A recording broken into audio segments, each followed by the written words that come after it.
लेकिन मुझे याद आता है कि 19वीं सदी में ही यूरोप में इवान तुर्क ने एक नया विचार लेकर आए थे जिसे निहिलिज्म का विचार कहा जाता है। तो निहिलिज्म की जो जो बात है वो यही है कि हम पुरानी चीजों को हटाएंगे और अपना नया जो है बनाएंगे। और वो कैसा बन पाता है, इसके लिए वो एक उपन्यास लाए थे जो बड़ा ही चर्चित उपन्यास माना जाता है क्लासिकल उपन्यासों में, और वो था फादर्स एंड सन्स। उसमें ये दिखाया जाता है कि बेटा एक लड़की से बहुत, जो शुरुआत होती है कि एक लड़की को पसंद करता है और वो एक तरफा उससे प्यार भी करता है, लड़की भी उससे बहुत बातें करती है, लेकिन उसे पता चलता है जब वो एक दिन उससे मिलने जाता है तो पता चलता है कि वो उसके पिता के साथ है और इससे उसका दिल टूट जाता है। और फिर वो कोशिश करता है कि मैं ये सारी चीज़ों को मैं बदलूंगा, और वहाँ से एक निहिलिज्म का जो एक विचार जो समाज में वो पैदा करते हैं कि हमारी जो कुंठाएं होती हैं, या जो 60-70 साल से सत्ता से वंचित थे वो लोग जब सत्ता में आते हैं तो उनके पुरानी अपनी चीज़ें, जो पुरानी चीज़ें हैं जिनसे वो संघर्ष करते आए हैं, उन्हें बदलना ही होता है। भले नई को स्थापित कर पाने में वो सक्षम हो या ना हो, चीज़ें बिगड़ती भी हैं। उस इवान तुर्गनेव ने भी ये दिखाया है कि आप गिराने में बहुत सी चीज़ें बर्बाद भी करते हो, लेकिन नए के लिए ज़मीन बन जाती है और नए ढांचे उस पर बहुत अच्छे तरीके से खड़े होते हैं। मैं इस पर ये कहना चाहूँगा कि जो सिलेबस बदला गया है उसके बदलने की प्रक्रिया अब आने वाले समय में भी लगातार जारी रहेगी। सीबीएसई ने कोविड की वजह से पिछले 2 वर्षों में 30% सिलेबस परीक्षाओं के लिए पहले ही घटा दिया था। अब आने वाले समय में भी ये देखा जाएगा कि जो सिलेबस का प्रारूप है उसको और छोटा किया जाए ताकि छात्रों से सिलेबस का बोझ कम किया जा सके। तो हो सकता है ये उसी संदर्भ में किया गया एक काम है। नहीं, सरकार के अपने तार्किक तरीके होंगे, जरूर वो अपने तरफ से सोचते हैं, अच्छी बात है, लेकिन एक व्यवस्थाएं बनी होती हैं कि लोग इस शिक्षा पद्धति के तहत निकल रहे हैं। या तो वो शिक्षा पद्धति से हम एक हिस्सा काट के हटा देना चाहते हैं, हम एक इतिहास का कोई हिस्सा अगर काट के हटाना चाह रहे हैं तो वो अलग बात है, उसके अलग असर जाएंगे, या उसके विकल्प हम किस चीज़ से कर रहे हैं वो हमारे लिए ज़्यादा महत्वपूर्ण है। हो सकता है ज़्यादा महत्वपूर्ण हो, ठीक, नौंदा और बंजारा समुदाय के बारे में पढ़ाना हो सकता है मुगल साम्राज्य से ज़्यादा महत्वपूर्ण हो सकता है कि बंजारा समुदाय का प्रभाव भारत को बनने में ज़्यादा हो और बजाय मुगल साम्राज्य के उससे असर उसका ज़्यादा हो सकता है, जो भी उनके नियम होंगे। लेकिन फिलहाल हम इस विषय से और आगे बढ़ते हुए आते हैं बोर्ड एग्जाम पर। CISE के एग्जाम तो आज से ही शुरू हो चुके हैं और CBSE के भी जल्द शुरू होने वाले हैं। तो परीक्षाओं की इस बार क्या खास तैयारियां, कोविड से निकलती हुई परिस्थितियों के बीच में कुछ विशेष इंतजाम किए गए हैं पुष्पेंद्र जी? अब CISE बोर्ड जो है वो साउथ इंडिया में ज़्यादातर कॉलेजों में है। दिल्ली में उसके कुछ 100 स्कूलों में ही मान्यता प्राप्त स्कूल संचालित है। CISE बोर्ड की परीक्षाएं 10वीं 12वीं की 25 अप्रैल से शुरू हो रही हैं, जो कि जून तक चलेंगी। और CISE बोर्ड में तकरीबन 3.5 लाख के आसपास 10वीं 12वीं में छात्र पूरे देश में पंजीकृत होते हैं। उनकी 2 घंटे की परीक्षा होगी जिसमें एक क्लासरूम में 12 बच्चे बैठेंगे और जो सामाजिक दूरी का जो नियम है उसका पालन करेंगे, मास्क पहनकर बैठेंगे और सैनिटाइजर से वो हाथ करेंगे और ट्रांसपेरेंट बोतल में पानी लेकर वो एग्ज़ाम सेंटर के अंदर जा सकते हैं। और परीक्षा से कुछ घंटे पहले ही उनको एग्ज़ाम सेंटर में एंट्री करनी होगी। कोरोना नियमों के तहत ये परीक्षा का आयोजन किया जा रहा है, जिसके लिए परीक्षा केंद्र बाकायदा बना दिए गए। एक और बड़ी खबर इसी हफ्ते आई है कि UGC ने मंजूरी दे दी है उस प्रावधान को जिसके तहत देश की यूनिवर्सिटियां विदेशी यूनिवर्सिटियों से टाई अप करके अपने छात्रों का आदान प्रदान कर सकती हैं जी। तो ये सुविधा कितनी महत्वपूर्ण है, छात्रों का इससे कितना भला होगा, जरा इसके बारे में और बताइएगा। जैसे इस खबर के लिए मैं आपको एक उदाहरण देकर समझाता हूँ। जैसे आपका बेटा है या मेरा बेटा है, वो फॉरेन यूनिवर्सिटी में पढ़ना चाहता है, उसके लिए उसको विदेश की किसी यूनिवर्सिटी में पंजीकरण कराना होगा, वहाँ का रेगुलेशंस देखना होगा, वहाँ खुद जाना होगा, उसके बाद ही वह वहाँ पढ़ सकता है। अब ये सुविधा उसे भारत के ही किसी यूनिवर्सिटी कॉलेज में मिलने वाली है।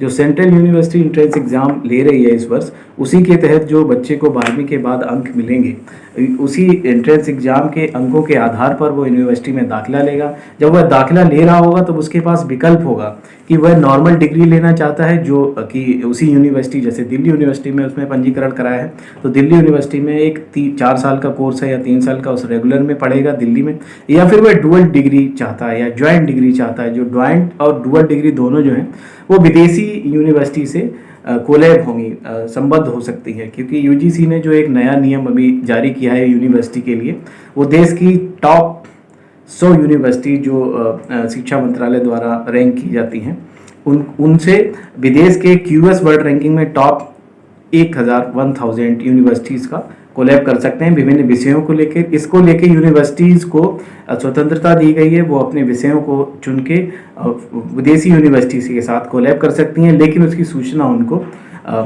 यूजीसी को देनी होगी। तो ये बहुत सारे छात्रों के लिए बहुत आसान काम बन गया है। अब रोहतक में बैठकर छात्र या दिल्ली में बैठकर या देश के किसी भी हिस्से में बैठकर छात्र अगर विदेश में पढ़ना चाहता है तो उसका ये सपना पूरा होने जैसा है कि वह कम फीस में, कम प्रोसेस में, कम प्रक्रिया में, कम भाग दौड़ में अब विदेशी डिग्री भी वह ले सकेगा देसी के साथ साथ। अब इसमें अगर एडमिशन किसी छात्र ने 3 साल के कोर्स में लिया है तो 1.5 साल की पढ़ाई वह देश के इंस्टीट्यूट में करेगा और 1.5 साल की पढ़ाई विदेश में, जैसे रसिया में यूनिवर्सिटी से कॉलेज हुआ तो रसिया की यूनिवर्सिटी, चाइना की यूनिवर्सिटी से हुआ है तो चाइना में, अमेरिका की हुई है तो अमेरिका, और ऑस्ट्रेलिया में हुई है तो ऑस्ट्रेलिया में जाकर उसको पढ़ना पड़ेगा। इसके लिए यूजीसी ने एक और नियम निकाला है। यूजीसी ने कहा है कि ऐसे छात्र जो रिमोट एरिया से आते हैं, जिनके पास विदेश में फीस जमा करने का पैसा नहीं है, वो लोग, उन लोगों को छात्रवृत्ति मिलेगी जिसमें रीजनेबल फीस अमाउंट दोनों यूनिवर्सिटीज़ को मिला के एक रखा जाएगा, जिसको स्कॉलरशिप का प्रावधान, हाँ प्रावधान वो रहता है। इसमें क्या निजी यूनिवर्सिटियां भी जुड़ेंगे? नहीं, जो बिल्कुल, क्योंकि जो क्यूएस वर्ल्ड रैंकिंग में टॉप 1000 में विदेश में निजी यूनिवर्सिटी है वो शामिल हो जाएंगी, और देश के अंदर टॉप टाइम्स हायर एजुकेशन में या जो देश शिक्षा मंत्रालय जिनको टॉप 100 की रैंकिंग देता है उसमें अगर निजी यूनिवर्सिटीज़ हैं तो वो भी उसमें शामिल होंगी। ठीक, तो उसमें जब निजी यूनिवर्सिटियां शामिल होंगी, क्या फीस वगैरह की कोई बंदिश इन्होंने तय की है? फीस दोनों संस्थान, जो अपनी देश का संस्थान है और जो विदेश का संस्थान है, दोनों मिलकर तय करेंगे। अगर दोनों निजी हुए तो दोनों अपने हिसाब से ही तय करेंगे, मिलकर तय करेंगे। क्या सरकार क्या कोई रीजनेबल लिमिट के लिए कहा गया है? इसमें अभी कोई लिमिट का प्रावधान नहीं रखा, लिमिट का भी कोई प्रावधान नहीं रखा गया है।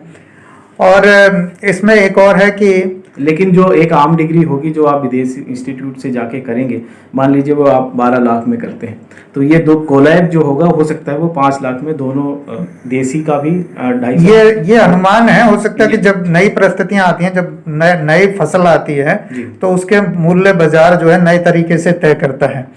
और हो सकता है कि जो यूनिवर्सिटियां, प्राइवेट यूनिवर्सिटियां अभी 5 लाख लेती हों, वो जब कहें कि हम विदेश से कोलैबोरेशन कर रहे हैं आपके लिए, वो विज्ञापित करेंगे जब आके समाज में, तो हो सकता है कि उनकी फीस पहले ही 10 हो जाए उसी वजह से। नहीं, यूजीसी ने इस संदर्भ में रोका है ताकि ज्यादा इंस्टीट्यूट वही मैं कह रहा हूं, ना बढ़ा सकें। इस पे यूजीसी का रेगुलेशन रहेगा।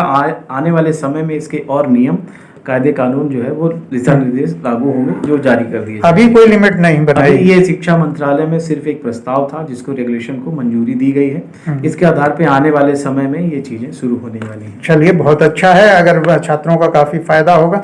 एक सवाल और है छात्रों की तरफ से कि अगर जो यूनिवर्सिटियों का जो कोलैबोरेशन है तो छात्र की जो पढ़ाई है वो यहीं रहकर हो सकेगी या उसे जाना पड़ेगा? वहाँ जो स्टूडेंट 1.5 साल की पढ़ाई यहाँ पूरी करेगा, अगर वह डुअल डिग्री प्रोग्राम में है या ज्वाइंट डिग्री प्रोग्राम में है, तो आधा जो हिस्सा है उसकी पढ़ाई का, आधा सिलेबस है जो वो विदेशी यूनिवर्सिटी से कवर होगा और विदेश में उसको जाना पड़ेगा, वहाँ रहना पड़ेगा। इससे फ़ायदा उसका ये होगा कि वो विदेशी यूनिवर्सिटी का कल्चर देख लेगा, वहाँ की संस्कृति से वो वाकिफ हो जाएगा, और दूसरा उसकी जो डिग्री है उसको इंटरनेशनल वैल्यू मिलेगी, क्योंकि डुअल डिग्री जो प्रोग्राम है उसकी डिग्री तो सिर्फ इंडिया जारी करेगा, चाहे वो विदेश में जाए चाहे यहाँ रह के पढ़े, दोनों जगह पढ़ेगा तो उसकी डिग्री इंडिया ही जारी करेगा। लेकिन जो ज्वाइंट डिग्री प्रोग्राम है उसमें एक डिग्री जारी करेगा विदेशी यूनिवर्सिटी की, अमुक छात्र ने हमारे यहाँ से ये इस कोर्स का इतना हिस्सा पूरा किया है, और एक डिग्री जारी करेगा भारतीय संस्थान, वो बताएगा कि अमुक छात्र यहाँ पंजीकृत हुए थे, उन्होंने इतना हिस्सा इस डिग्री का यहाँ पूरा किया है। अच्छा, इसके साथ ही छात्रों को एक और सुविधा दी गई है। कुछ इस तरह के ब्रेन होते हैं जो एक साथ 2-2 विषयों को बड़ी अच्छे तरीके से पढ़ सकते हैं, तो ड्यूअल डिग्री सिस्टम जो है, एक साथ 2 डिग्रियां लेने का सिस्टम भी शुरू किया गया है, जिसकी मांग की काफ़ी पहले से चली आ रही थी। अभी किसी को डबल एमए करनी होती थी तो उनको 4 साल लगते थे, अब 2 साल में डबल एमए कंप्लीट हो सकती है। और इसी तरह से क्या ग्रेजुएशन में भी इस तरह का है, मास्टर डिग्री के लिए यही है? नहीं, डुअल डिग्री दोनों तरह से, डिप्लोमा के साथ भी है, मास्टर डिग्री के लिए भी है, ग्रेजुएशन के लिए भी है।